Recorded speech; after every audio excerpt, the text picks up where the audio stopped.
네, 오늘은요, 우리 로마서 57강 함께 나누도록 하겠습니다. 로마서 57강의 주제는요, 주 예수 그리스도로 옷 입어라.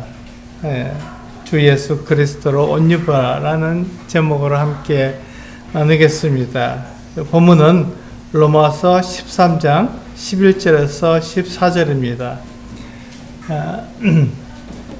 우리가 본문을 같이 한번 읽어 보시면서 우리 사도 바울이 우리들에게 무엇을 말씀하고 있는지 함께 살펴보도록 하겠습니다. 네, 본문 같이 한번 읽어보겠습니다. 시작. 또한 너희가 이 시기를 알거니와 자다가 깰 때가 벌써 되었으니 이는 이제 우리의 구원이 처음 믿을 때보다 가까웠음이라. 밤이 깊고 낮이 가까웠으니 그러므로 우리가 어둠의 일을 벗고 빛의 갑옷을 입자. 단정히 행하고 방탕하거나 술 취하지 말며 음란하거나 색하지 말며 다투거나 시기하지 말고 오직 주 예수 그리스도로 옷 입고 정욕을 위하여 육신의 일을 도모하지 말라. 네, 이것이 지금 로마서 13장에 있는 교회 밖에 있는 사람들에 대해서 우리가 어떻게 대해야 되느냐 하는 것들에 대한 마지막 말씀을 하고 있습니다. 우리가 교회 바깥에 있는 사람들에게 우리가 그리스도인으로서의 삶을 나타내는 이유가 뭐죠? 네, 딱 한 가지입니다. 하나님을 나타내기 위해서입니다.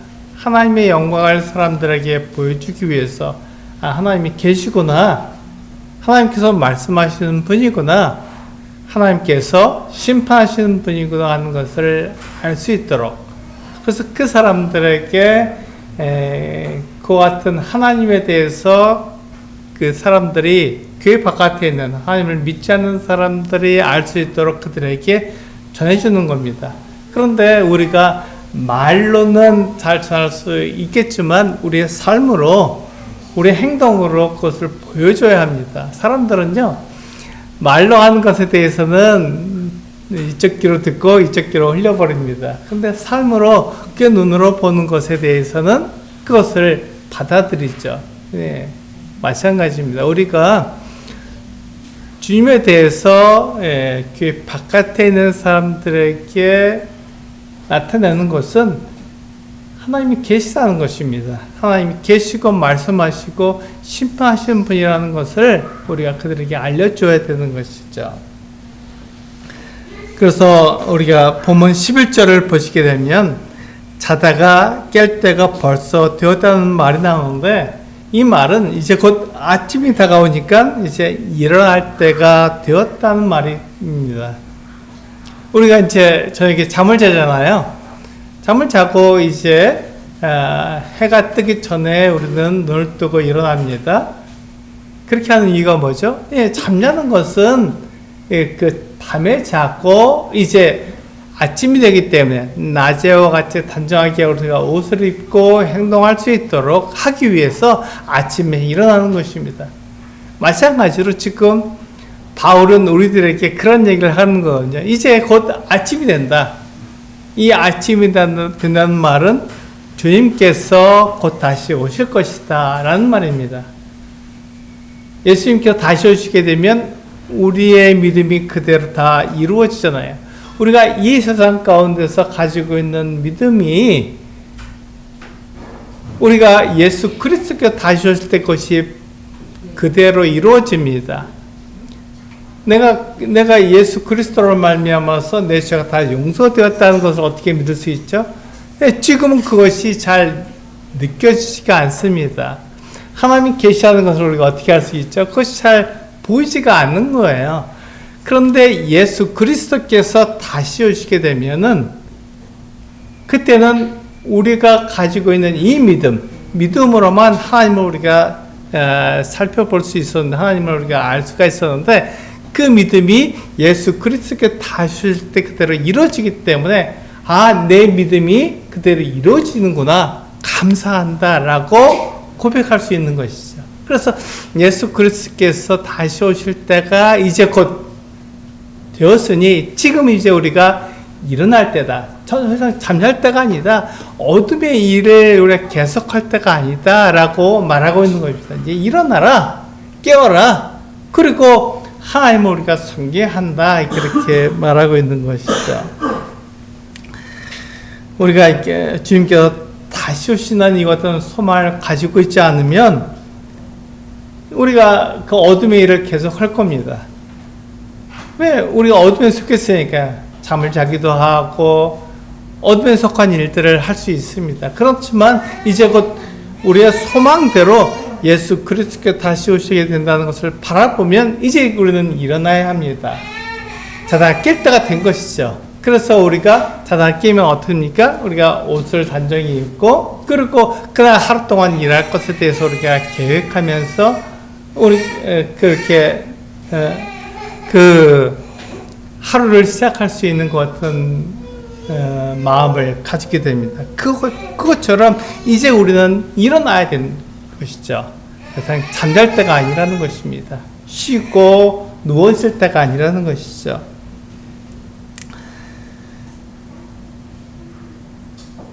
우리는 그 사람들이요 빛을 참 따른다고 말을 하지만 빛을 사실은 싫어합니다. 빛 가운데 나오는 것을 두려워하는 것이죠. 왜냐하면 사람들이 빛 가운데 나오면 어떻게 됩니까? 자기의 행위가 다 드러나잖아요. 자기가 어두운 가운데서 행했던 모든 일들이 빛 가운데 나오게 되면 다 드러납니다. 그러니까 그 빛을 싫어하는 거예요. 내가 한 말, 내가 한 행동, 내가 한 생각, 모든 것들에 대해서 하나님께서 다 아시는 거예요. 그래서 하나님께서 그것을 아시기 때문에 어떻게 합니까? 심판하신다고 말씀하셨어요. 하나님이 심판하시기 때문에 우리가 하나님께 나아간 것에 대해서 어떻게 하죠? 두려워하는 거예요. 싫어하는 거고 무서워합니다. 그렇게 되면 하나님께서 내 모든 것을 다 아시지 않을까? 내가 한 말을 다 아시지 않을까? 내가 한 행동을 다 아시지 않을까? 그러면 하나님께서 나를 심판하실 때 과연 내가 하나님 앞에서 무사할 수 있을까? 이런 생각을 하게 되는 것이죠. 그래서 사람들은 빛 가운데 나오는 것을 두려워해요.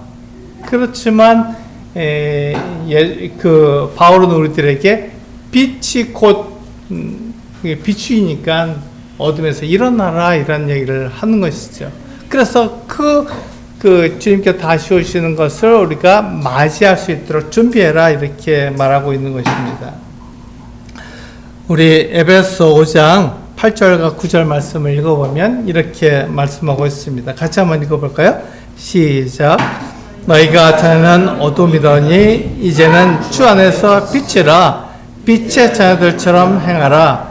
빛의 열매는 모든 착함과 의로움과 진실함에 있느니라. 우리가 이렇게 빛의 열매는 모든 착함과 의로움과 진실함에 있는데 세상은요 오히려 그 반대를 더 좋아합니다. 이 세상은요 나쁜 남자를 더 좋아한다고 말합니다. 이게 아이러니하죠. 왜냐하면 이 나쁜 남자는 어떠한 모습을 우리에게 보여줍니까? 자존감이 있는 모습을 보여줍니다. 당당한 모습을 보여주는 거예요. 그리고 다른 사람 위에 군림하는 모습을 보여주는 거예요. 그러니까 그 사람에게서 뭔가 이렇게 당당함을 볼 수 있구나. 다른 사람 위에 군림하고 마음대로 막 이렇게 행하는 그 같은 모습을 보는구나. 그런 모습을 우리의 본성적으로 사람들이 동경하는 거예요. 그러니까 그렇게 나쁘다는 걸 알면서도 거기에 대해서 우리가 나도 모르게 끌리는 것이죠. 그런데 하나님께서는 그 반대로 우리에게 말씀하고 있다는 것입니다. 빛의 열매는요, 모든 착함과 의로움과 진실함이라는 거죠. 이렇게 되면 마치 하나님을 섬기는 사람들이 이렇게 약하고 그리고 부드럽고 그런 모습으로 보이는 거예요. 그러다 보니까 그런 모습은 세상 사람들이 별로 좋아하지 않는 것입니다. 그렇게 부드러워서 어떻게 이 세상을 살아가겠느냐, 그렇게 약해서 어떻게 이 세상을 살아가겠느냐, 이렇게 말하는 것이죠. 이것이 하나님의 가치관과 세상의 가치관의 차이점입니다. 세상은 다른 사람 위에 군림한 것, 다른 사람 앞에 당당한 것을 요구하지만 하나님은 착함과 의로움과 진실함을 원하신다고 말씀하고 있습니다. 그래서 우리는요, 세상의 관점에서 우리가 행하는 것이 아니라 하나님 앞에서 행해야 됩니다. 그리스도인들은 이 교회 바깥에 있는 사람들과 대면할 때 그들과 관계를 맺을 때 어떻게 된다고요? 착해야 한다고요. 그 의로워야 한다고, 그리고 진실해야 한다고 말씀하고 있습니다. 이렇게 되면 사람들은 무시할 수도 있고 사람들은 가볍게 볼 수도 있는 거예요. 착하니까, 의로우니까, 진실하니까 그 사람들을 함부로 대할 수도 있습니다. 근데 그렇게 되는 것에 대해서 우리가 두려워합니까? 두려워하지 않습니다. 왜 두려워하지 않죠? 하나님께서 우리들에게 그같이 사랑으로 대하셨고 우리를 착함과 의로움과 진실함으로 대하셨기 때문에 그것에 대해서 우리는 두려워하지 않는 거예요. 모든 것의 심판자는 하나님이시지 사람이 아니기 때문에 사람들이 비록 우리를 그 고난 가운데 두고 어려움 가운데 둔다고 할지라도 내가 하나님을 위해서 사는 삶이 더 옳다고 하면 그렇게 살아야 하는 것입니다. 이 세상에서 우리가 고난을 당하고 어려움을 당하고 힘들어도 그것이 사람들의 관점에서 보는 것이 아니라 하나님의 관점에서 보기 때문에 그것을 견딜 수가 있는 것이죠. 왜냐하면 우리가 부활할 것이기 때문에, 예수 그리스도께서 다시 오실 것을 소망하고 기다리기 때문에 예수 그리스도께서 다시 오시게 되면 우리의 삶이, 우리의 믿음이, 우리가 가지고 있는 이 신앙이 분명할 것을 드러나기 때문에 그렇구나, 착한 것이 맞구나, 의로운 것이 맞구나, 진실하게 사는 것이 맞구나 하는 것을 알 수가 있는 것이죠. 세상에서 원하는 것 같은 삶이 아니라 하나님의 기준이 옳구나 하는 것을 우리는 알 수 있습니다. 그래서 우리는 하나님의 기준대로 이렇게 살아가는 거예요. 사람의 기준이 아니라 하나님의 기준으로 살아가는 것이죠. 그래서 하나님을 나타내는 사람들은요, 착하고 의롭고 진실해야 하는 것입니다.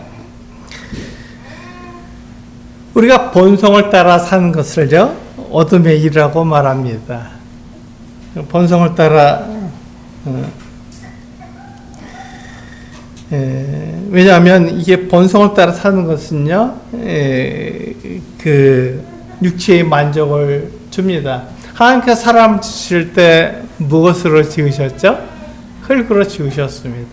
흙을 이렇게 뭉쳐서 사람의 모양으로 만드시고 그 코에다가 하나님의 생기를 불어 넣으신 거예요. 그때부터 사람은 생명을 가지게 되었습니다. 하나님의 생명을 가지게 된 것이죠. 그래서 사람은요, 이 흙으로 만들어진 육체를 가졌기 때문에 흙에서 난 것을 먹습니다. 우리가 채소도 먹어야 되고요, 찜통도 먹어야 됩니다. 고기도 먹고 채소도 먹어야 되는 거예요. 과일도 먹어야 되는 거예요. 이 모든 것이 다 흙에서 난 것입니다. 우리가 흙으로 만들어졌기 때문에 그것을 가지고 우리가 먹고 이 세상에서 사는 것이죠.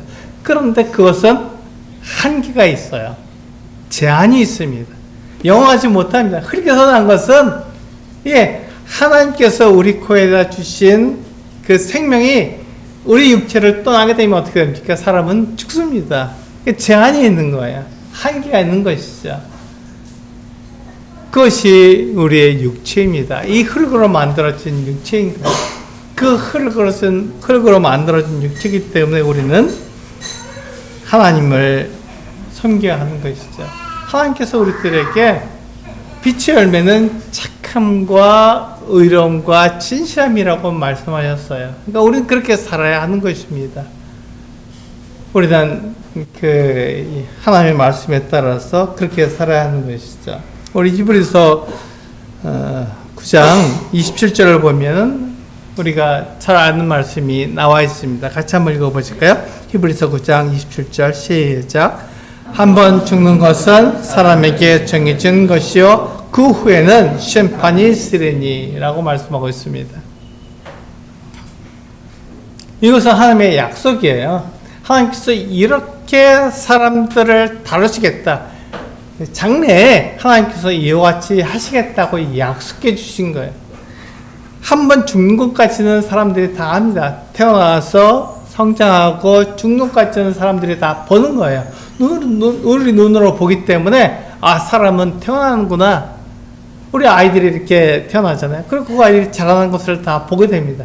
그리고 사람이 죽는 것까지 사람들이 봅니다. 그런데 그 후에 심판이 있다는 것을 사람들이 잘 알지 못합니다.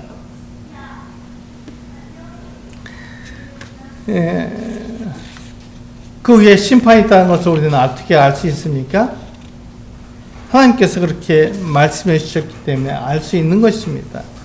하나님께서 미래에 이렇게 하실 것이라고 계획하시고 그것을 사람들에게 말씀해 주신 거예요. 그런데 하나님을 믿지 않는 사람들은 어떻게 생각합니까? 사람이 이 세상에 살다가 죽으면 그것으로 끝이라고 생각합니다.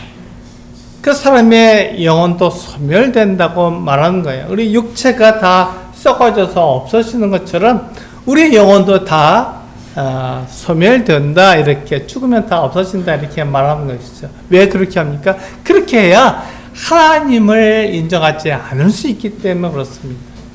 하나님이 없다고 말하는 것이 맞다고 되기 때문에 그들은 영혼이 소멸된다고 말하는 것이죠. 이것이 우리가 이 세상에서 배우는 진화론입니다. 진화론은요, 하나님이 없다고 가르치고 사람이 그냥 우연히 만들어졌으며 그냥 그렇게 육체를 위해서 짐승과 똑같이 먹고 살다가 그냥 죽으면 그것으로 끝이고 그의 육체가 사라지는 것처럼 우리의 영혼도 다 소멸된다고 말하는 것입니다. 그렇지만 하나님께서는 우리들에게 그렇게 말씀하시지 않으셨습니다. 하나님께서는요, 분명히 한 번 죽는 것은 사람에게 정해진 것이요 그 후에는 심판이 있다고, 하나님께서 모든 사람들을 다 심판하신 그 심판이 있다고 우리에게 분명히 말씀하신 거예요. 그래서 우리가 하나님께서 우리에게 주신 그 육체를 가지고, 우리가 육체가 있잖아요. 육체를 가지고 하나님의 말씀에 따라 살았는지 그렇지 않은지를 하나님께서 심판하시는 거예요. 내가 너에게 육체를 줬는데, 그리고 너에게 생명을 주었는데 그것을 가지고 하나님의 말씀에 따라서 살았는지 그렇지 않은지 내가 너를 심판하겠다, 판단해 보겠다, 이렇게 말씀하시는 거예요. 그래서 우리는 모든 사람은 다 육체를 가지고 있어요. 그리고 우리 모두는 다 하나님의 생명을 가지고 있습니다. 그것을 가지고 내가 하나님의 말씀에 따라 살았는지 그렇지 않은지에 대해서 우리는 하나님 앞에서 판단을 받게 될 것입니다. 그래서 하나님께서 우리를 심판하신다는 것입니다.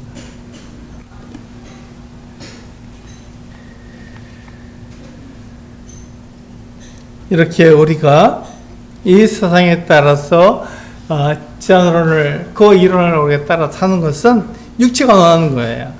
그것은 하나님을 믿지 않는 사람들이 하는 주장입니다. 우리 육체가 사라지는 것처럼 우리의 영혼도 다 사라져 버릴 것이다. 없는 거야. 하나님도 없어.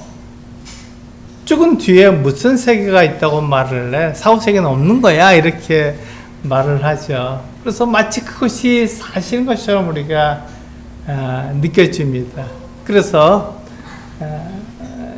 이 세상에서 우리가 사는 것, 그것이 중요한 것이고 내 육체를 위해서 사는 것, 그것을 위해서 나는 최선을 다해야 한다, 이렇게 생각하는 것이죠. 그러나 그렇지 않습니다. 주님께서 다시 오십니다. 주님께서 다시 오시는 것은 왜 다시 오시죠? 하나님의 말씀을 그대로 이루시기 위해서. 그리고 하나님께서 우리에게 약속하신 그 약속을 지키시기 위해서 예수 그리스도께서 다시 오실 거예요. 그러면 우리가 하나님께서 우리에게 약속해 주신 그 믿음대로 하나님을 예수 그리스도를 만나게 될 것입니다. 그래서 우리는 공중으로 돌려 올려질 거예요. 교회는 바로 그와 같은 소망을 가지고 살아가는 것입니다. 아, 예수 그리스도께 다시 오시는구나. 우리 마태복음을 보면요, 이것에 대한 준비를 어떻게 해야 되는지를 말씀해 주고 있습니다. 주님께 다시 오시는데, 그러면 우리가 이제 자다가 깼다가 되잖아요. 아침이 오니까. 그러면 그것을 우리가 준비해야 됩니다. 아침이 되면 어떻게 해야 되는지 우리는 생각해 봐야 되는 거예요. 주님께 다시 오시면 우리가 어떻게 그분을 맞이해 드릴지를 생각해 봐야 되는 것이죠. 우리 마태복음 25장 1절에서 4절 말씀을 읽어보면 이 예수님께서 우리들에게 가르쳐 주신 말씀입니다. 같이 한번 읽어보시겠습니다. 시작. 그때 천국은 마치 등을 들고 신랑을 맞으러 나간 10처녀와 같다 하리니 그중 5은 일어나고 5은 설기 있는 자라. 일어난 자들은 등을 가지되 기름을 가지지 아니하고 설기 있는 자들은 그릇에 기름을 담아 등과 함께 가져갔더니. 주 예수님께서요, 사람들에게 주님의 재림을 맞을 준비를 하라는 것을 비유로 말씀하시는 거예요. 10처녀의 비유를 가지고 말씀해 주셨습니다. 특별히 이것은 마태복음에 나와 있는 비유이기 때문에 이것은 유대인들에게 예수님께서 하신 말씀이에요.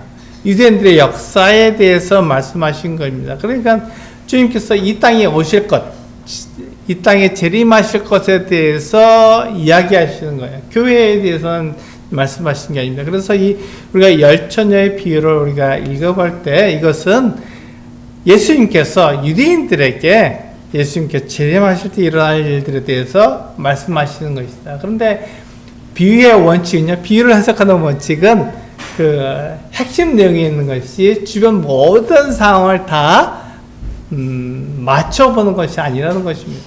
그럼 지금 10처녀의 비유에서의 10처녀는 무엇입니까? 네, 신부가 아닙니다. 신부의 들러리들이에요.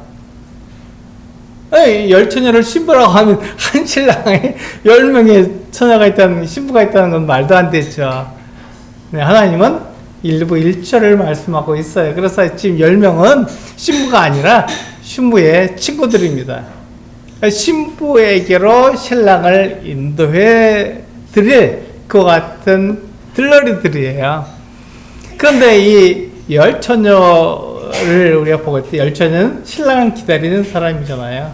그래서 우리도 똑같습니다. 우리는 그 교회로서 신랑을 기다리지만 지금 이 유대인들은요, 이 땅에 오실 신랑을, 예수님을 기다리는 거예요. 근데 그들이 어떻게 기다리는지에 대해서 말씀하고 있는 거예요. 근데 그 10처녀 중에서 5은 미련하고 5은 슬기롭다고 말했습니다. 그 미련한 것과 슬기로운 것의 그 차이점이 뭔가요? 그것은 여분의 기름을 가졌느냐, 그렇지 않느냐를 가지고 미련하냐, 슬기로우냐, 이 차이점을 말하는 것입니다. 그래서 10처녀가 다 신랑을 맞으러 나가서 그 신랑을 인도해서 신부의 집으로 이끌어 들이는데, 그러기 위해서 준비를 해야 되는데, 미련한 5처녀는 어떻게 했습니까? 네, 뚝만 가지고 갔어요. 여분의 기름을 가지고 가지 않았습니다. 그래서 그 등에 있는 기름이 다 타고 불이 꺼지면 더 이상 신랑을 기다릴 수가 없는 거예요. 그런데 슬기로운 5처녀는 어떻게 했습니까? 등을 가지고 나갔을 뿐만 아니라 여분의 기름도 가져간 것이죠. 그래서 하루 종일 이 신랑이 언제 오든지 그것을 맞이할 수 있는 준비를 하고 나갔다는 것입니다. 그 미련한 자와 슬기로운 자는 그와 같이 여분의 기름, 준비된 사람이냐, 준비되지 않은 사람이냐, 이 차이점을 말하는 것입니다. 그래서 준비돼서 그 신랑을 맞이해야 되는 것이죠. 예수님은 지금 우리들에게 그것을 말씀하고 있습니다. 슬기로운 다소처는요, 등과 함께 여분의 기름도 가지고 나갔습니다. 그래서 그들이 슬기롭기 때문에 등에는 기름이 다 타면 여분의 기름이 있으니까 그 기름을 넣어서 계속 불을 밝힐 수 있는 것이죠. 그래서 신랑이 오게 되면 그를 맞이해서 그를 그 신부의 집으로 인도해 드리고 그 집에서 신부의 집에서 일어날 그 같은 잔치에 참여할 수 있는 것이죠. 이것이 바로 슬기로운 자들입니다. 우리는 그 차이점을 분명히 알아야 되는 거예요. 준비되었느냐, 준비되지 않느냐, 그 차이점을 말하는 거예요. 그런데 그 미련한 그 같은 사람들은요, 자기의 생각대로, 자기의 계획대로 신랑이 오기를 기다린 거예요. 10처녀가 다 그 신랑을 기다렸습니다. 5처녀만 기다린 게 아니에요. 10처녀가 10명이 다 신랑 기다렸습니다. 그런데 이 미련한 사람들은 여분의 기름을 가지지 않기 때문에 자기들의 생각대로, 자기들의 계획대로 신랑이 와야 되는 거예요. 그 등에 있는 기름이 할 때까지 신랑이 와야 되는 거예요. 그때까지 오지 않으면 어떻게 되죠? 그들은 신랑을 맞이할 수가 없게 되는 것이죠. 그러니까 신랑을 기다린다고 말하지만 신랑의 계획대로 기다린 게 아니라 자기의 생각대로, 자기의 계획대로 신랑을 기다린 거예요. 그래서 내 등에 기름이 다 되면 더 이상 신랑을 기다릴 수가 없는 것이죠. 준비되지 않기 때문에 그렇습니다. 그래서 준비해야 되는 거죠. 주님은 그것을 우리들에게 말씀하고 있는 거예요. 준비해라. 신랑이 언제 올지 모르지 않느냐. 근데 왜 준비하지 않느냐? 네 생각대로 주님이 언제 오실 거라고 생각하고 주님이 오시면 이와 같은 일이 일어날 거라고 너희가 말하지만 그렇지 않다. 그 생각과 그 뜻은 신랑에게 있는 것이지 신랑 기다리는 처녀에게 있지 않는 것이다. 그래서 신랑이 언제 오든지 그를 맞이할 수 있도록 등을 준비하고 여분의 기름도 준비해야 된다. 이렇게 말하고 있는 것입니다. 그래서 우리 주님의 재림을 기다리는 우리는 주님을 맞을 준비를 해야 합니다. 우리가 주님께서 이 종들에게 말씀하셨잖아요. 종들에게 그 달란트를 주시면서 내가 올 때까지 장사해라 이렇게 말씀하셨습니다. 그래서 그 종들은 주인을 기쁘시게 하는 거야. 주인이 오셔서 기쁘실, 주인이 말한 대로 이루어지기 때문에 기뻐하잖아요. 그것을 위해서 우리는 준비해야 되는 것이죠. 그래서 우리는 주님이 기뻐하시는 일, 주님을 기다리고 있으니까 그분이 오시면 내가 주님을 기쁘시게 하고 주님이 말씀하신 것이 그대로 이루어져서 그 말씀대로 행하는 모습을 보고 기뻐하고 즐거워할 수 있도록 주님께 주님의 말씀에 우리를 맡게 하는 것이죠. 그것이 준비된 사람의 모습입니다. 우리 요한일서 3장 2절과 3절에서는 준비되는 모습이 어떤 것인지 우리들에게 말씀해 주고 있습니다. 같이 한번 읽어보시겠습니다. 시작. 사랑하는 자들아, 우리가 지금은 하나님의 자녀라. 장래에 어떻게 될지는 아직 나타나지 아니하였으나 그가 나타나시면 우리가 그와 같을 줄을 아는 것은 그의 참모습 그대로 볼 것이기 때문이니 주를 향하여 이 소망을 가진 자마다 그의 깨끗하심과 같이 자기를 깨끗하게 하느니라. 그렇습니다. 여기 맨 마지막에 보시면 그리스도인들이 어떻게 한다고요? 주님이 다시 오심을 기다리는, 준비하는 그 어떤 사람들이 어떻게 한다고요? 이 소망을 가진 자마다 그의 깨끗하심과 같이 자기를 깨끗하게 하느니라. 이것이 준비된 사람들의 모습입니다. 그러니까 우리가 말하고 행동하고 생각하는 모든 것이 어떻게 된다고요? 착하고 의롭고 신실해야 한다고 말씀하고 있는 겁니다. 세상에서 원하는 그와 같은 나쁜 모습을 가지게 당당하고 사람들을 위해 군림하는 그 같은 모습이 아니라 착하고 의롭고 진실한 모습이 되어야 한다는 것이죠. 이것이 준비하는 모습이고 하나님을 기쁘시게 하는 사람의 모습입니다. 이것이 주님을 기다리는 그리스도인의 모습입니다. 그리스도인은요, 이 세상에서 어떻게 살았는지, 또 우리가 어떻게 주님을 사랑하고 다른 사람들을 사랑했는지에 대해서 분명히 심판하실 것입니다. 이것이 준비된 사람들의 모습이에요.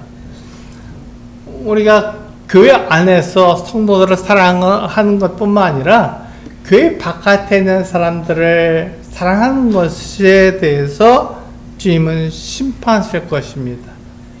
그러니까 그리스도의 표시는 사랑이에요. 사랑하는 것입니다.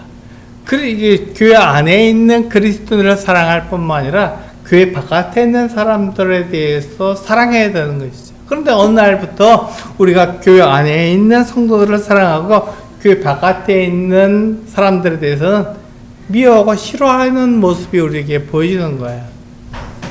그렇지 않다. 예수 그리스도의 다시 오심을 기다리는 사람들, 자기를 깨끗하게 만든 사람들은 교회 안에 있는 사람들을 사랑할 뿐만 아니라 교회 바깥에 있는 사람도 사랑해야 된다. 그렇게 해서 하나님을 나타내는 사람들이 되어야 한다. 이렇게 말하고 있는 것입니다. 우리는 다 그것을 위해서 부르심을 받았습니다. 우리가 교회로 부르심을 받은 이유가 무엇입니까? 하나님을 나타내기 위해서 부르심을 받은 거예요. 그 일을 하도록, 깨끗하게 살도록, 착하고 의롭고 진실하게 살도록 우리를 부르신 거예요. 그것이 세상과 하나님 믿는 사람들의 차이점입니다. 그 차이점을 나타내라고 그렇게 부르신 것입니다. 그래서 바울은 우리들에게 빛의 갑옷을 입으라고 말씀하고 있잖아요. 네, 낮에와 같이 단지방에서 우리가 빛의 갑옷을 입어야 한다고 말하고 있는 거예요. 우리가 갑옷은 어떤 것입니까? 갑옷은 공격용 무기입니까? 아니면 방어용 무기입니까? 네, 갑옷은요, 방어용 무기입니다. 하나님의 전신갑주를 입어라 해서 우리 전신갑주를 입잖아요. 갑옷을 다 헬멧부터 신발까지 모든 것을 다 구비해서 있습니다. 그것은 공격용이니까 방어용입니까? 방어용입니다. 그리스도인들은요, 공격하는 사람이 아니라 방어하는 사람들이에요. 그리스도인은 공격하는 사람이 아니라 찌르고 죽이고 내가 다른 사람 위에 군림하는 그 어떤 사람이 아니라 우리는 방어하는 사람들입니다. 방어하는 사람들이에요. 그 사탄이 우리들에게 불화스러울 때 어떻게 합니까? 믿음의 방패로 그것을 막아내는 거예요. 우리는 방어하는 것이지 그것을 우리가 공격하는 사람들이 아닙니다. 그래서 우리 그리스도인들은요, 착해야 되는 거예요. 의로워야 하는 것이고 진실해야 합니다. 우리는 공격하는 사람들이 아니라 우리는 방어하는 사람들이라. 이것이 세상에서는 미련하게 보이고 어리석게 보이고 사람들이 싫어하는 모습을 우리가 나타낼지라도 그것이 하나님 앞에서는 옳다고 말씀하시는 거예요. 그렇게 살아라. 내가 착한 것, 내가 깨끗한 것 같이 너희도 깨끗해라. 이렇게 말씀하고 있는 것이죠. 그것을 위해서 우리는 부르심을 받았습니다. 우리 요한계시록 16장 15절에 보면 같은 말씀을 하고 있는 거예요. 같이 한번 읽어보시겠습니다. 시작. 보라, 내가 도둑같이 오리니 누구든지 깨어 자기 옷을 지켜 벌거벗고 다니지 아니하며 자기의 부끄러움을 보이지 아니한 자는 복이 있도다. 그렇습니다. 네, 우리는 이와 같이 우리가 벌거벗고 다니지 않습니다. 우리는 단정하게 옷을 입고 다닙니다. 왜냐하면 우리는 사람들에게 깨끗하게 보여야 하기 때문에 그렇습니다. 예수 그리스도를 우리가 나타내야 되는 사람들이 되어야 되기 때문에 예수 그리스도로 옷을 입는 거예요. 내 옷을 입는 게 아니라 예수 그리스도의 옷을 입는 거예요. 제가 지금 이렇게 옷을 입고 있습니다. 우리 성도님들이 저를 보실 때 제가 보입니까? 아니면 이 옷이 보입니까? 옷이 보이는 거예요. 마찬가지입니다. 우리가 예수 그리스도로 옷을 입으면 내가 아니라 예수 그리스도께서 보이시는 거예요. 예수 그리스도의 그 몸과 예수 그리스도의 피가 우리에게서 나타나 보여지는 것이죠. 그것을 위해서 우리는 하나님께서 우리를 부르신 거예요. 우리가 예수 그리스도를 나타내도록 하기 위해서 그렇게 우리를 부르신 것입니다. 그래서 우리 주님께서 오실 때 주님은 우리가 단정히 행하는 모습을 보고 싶어 하십니다. 단정하게 행하는 모습을 보고 싶어 하는 거예요. 우리 갈라디아서 3장 27절에 이와 같이 또한 말씀하고 있습니다. 우리가 어떻게 해서 예수 그리스도와 합해서 예수 그리스도를 옷 입었는지 이 말씀이 우리들에게 하고 있는 것이죠. 갈라디아서 3장 27절 같이 읽어보시겠습니다. 시작. 누구든지 그리스도와 합하기 위하여 세례를 받은 자는 그리스도로 옷 입었느니라. 우리 예수 그리스도를 내가 옷 입는 그 방법이 무엇입니까? 네, 예수 그리스도에 융합하는 것입니다. 예수 그리스도께서 하신 대로 우리가 하는 거예요. 그럼 예수 그리스도와 융합한 자가 되는 것입니다. 예수 그리스도와 합하기 위해서 세례를 받았다. 예수 그리스도께서 나의 머리끝부터 발끝까지 모든 것이 되었다고 우리가 고백하잖아요. 그처럼 우리는 예수 그리스도께서 하신 그 일을 우리도 하는 거예요. 그럼으로써 우리는 예수 그리스도의 융합된 모습을 보여주는 것입니다.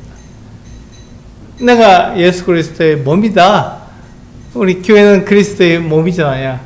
그리스도를 머리로 한 지체들입니다. 그런데 머리하고 몸하고 따로 놀면 어떻게 되죠? 그건 죽은 사람이죠.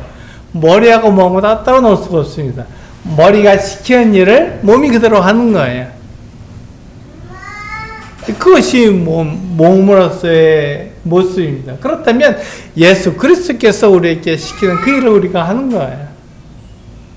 세상이 뭐라 하든지 우리 몸 바깥에서 세균들이며 그 여러 가지 병균들이 우리들을 막 공격해도 그것과 상관없는 거예요. 머리가 우리에게 시키는 그 일을 하는 거예요. 그리스도께서 우리들에게 착하고 의롭고 진실되게 살아라, 깨끗하게 살아라 이렇게 말씀하셨다면 그렇게 사는 것입니다. 그것이 그리스도인이고 그것이 바로 그리스도로 옷 입은 사람들입니다.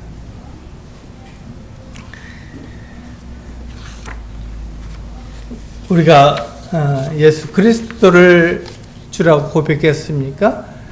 그것 때문에 우리가 세례를 받았습니까? 그것 때문에 우리는 예수 그리스도와 연합한 사람들입니다. 그래서 예수 그리스도께서 우리에게 말씀하시는 그 일을 우리가 하는 것입니다. 바울은요, 마지막으로 우리들에게 이렇게 말씀하고 있습니다. 우리가 정욕을 위하여 욕심의 일을 도모하지 말라 이렇게 말씀하고 있습니다. 도모한다는 것이 무엇이죠? 그것은 계획한다는 것입니다. 여러 사람들이 모여서 그 일을 이루도록 그 일을 하려고 계획하는 것을 우리는 도모한다 이렇게 말을 하는 것이죠. 그래서 사람들이 이와 같은 육신의 일을 도모하게 되면 계획하고 그렇게 같이 일을 하려고 그렇게 계획을 세우게 되면 그것이 잘못되었다 이렇게 말하고 있는 것입니다. 바로 우리가 정욕을 위해서 육신의 일을 도모하지 말라고 말하고 있는 것입니다. 우리 골로새서 말씀을 읽어보면 이것이 무슨 말씀인지 분명히 알 수 있습니다. 같이 한번 읽어보실게요. 골로새서 3장 12절에서 15절입니다. 같이 한번 읽어보겠습니다. 시작. 그러므로 너희는 하나님이 택하사 거룩하고 사랑받는 자처럼 긍휼과 자비와 겸손과 온유와 오래 참음을 옷 입고 누가 누구에게 불만이 있거든 서로 용납하여 피차 용서하되 주께서 너희를 용서하신 것 같이 너희도 그리하고 이 모든 것 위에 사랑을 더하라. 이는 온전하게 맺는 띠니라. 그리스도의 평강이 너희 마음을 주장하게 하라. 너희는 평강을 위하여 한 몸으로 부르심을 받았나니 너희는 또한 감사하는 자가 되라. 이것이 바울이 우리들에게 전하고 있는 말씀입니다. 우리는 거룩하고 사랑받는 자처럼 긍휼과 자비와 겸손과 온유와 오래 참음을 나타내야 됩니다.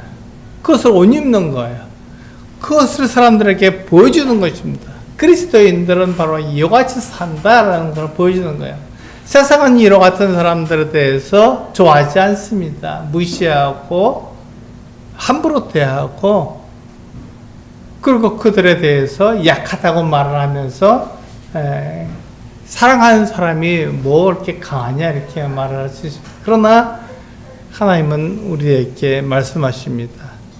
그 모든 것 위에 사랑을 더하라. 이것은 온전하게 이르는 띠다 이렇게 말씀하고 있습니다. 온전하게 이르는 띠라고 말씀하시는 거예요. 우리 몸을 그렇게 온전하게 동여매는 띠는 사랑입니다. 그 사랑이 사람들에게 나타나야 되는 거예요. 그 그리스도인들이 사랑하지 않으면 죽는 거예요. 그리스도인의 삶을 나타낼 수 없는 것입니다. 근데 그리스도인이라고 말하면서 우리가 사랑을 나타내지 못하면 그것은 주님의 다시 오심을 기다리는 사람의 모습이 아니라는 것입니다. 그래서 그리스도의 다시 오심을 기다리는 사람, 그 소망하는 사람은 이렇게 긍휼과 자비와 겸손과 온유와 오래 참 그 위에 사랑으로 온전하게 매는 띠를 띠라고 말씀하고 있는 것이죠. 그렇게 할 때 그리스도의 평강 우리를 주장하게 된다고 말씀하고 있는 것입니다. 우리들은 평강을 참 좋아하죠. 그리스도의 평강을 참 좋아합니다. 평안하게 사는 걸 좋아합니다. 그런데 이 평강은 세상이 주는 것이 아니라 그리스도께서 주시는 평강입니다. 그래서 어떤 어려움, 어떤 고난, 어떤 힘든 것이 있어도 그 안에서 그리스도 때문에 우리가 평안한 거예요. 모든 것을 다 이길 수 있습니다. 내가 집이 없고 정처가 없고 죽임을 당한다 할지라도 그것 때문에 두려워하거나 불안해하는 것이 아니라, 그렇다 할지라도 하나님께서 나의 소망이 되시고 나에게 부활을 약속해 주셨기 때문에 영원히 하나님과 함께 산다는 이 같은 소망을 가지고 살기 때문에 두려워하지 않는 것입니다. 그래서 순교자들이 두려움 없이 순교할 수 있었던 거예요.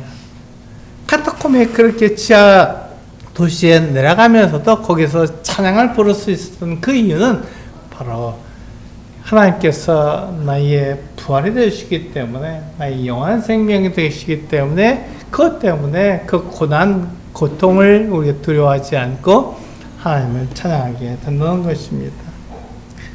마지막 말씀이죠. 우리가 그리스도로 옷 입으면 그리스도처럼 긍휼과 자비와 겸손과 온유와 오래 참음으로 옷 입게 되는 것입니다. 이것이 우리가 나타내야 할 모습인 것이죠. 예수 그리스도를 나타내는 것처럼 이와 같은 모습을 사람들에게 나타내므로 사람들이 하나님을 알 수 있도록 도와줘야 한다는 것입니다. 오늘 이 하나님 말씀대로 그리스도를 옷 입음으로 사람들에게 그 하나님을 나타내는 우리 소수교회 성도님들 되시기를 원합니다. 기도하시겠습니다.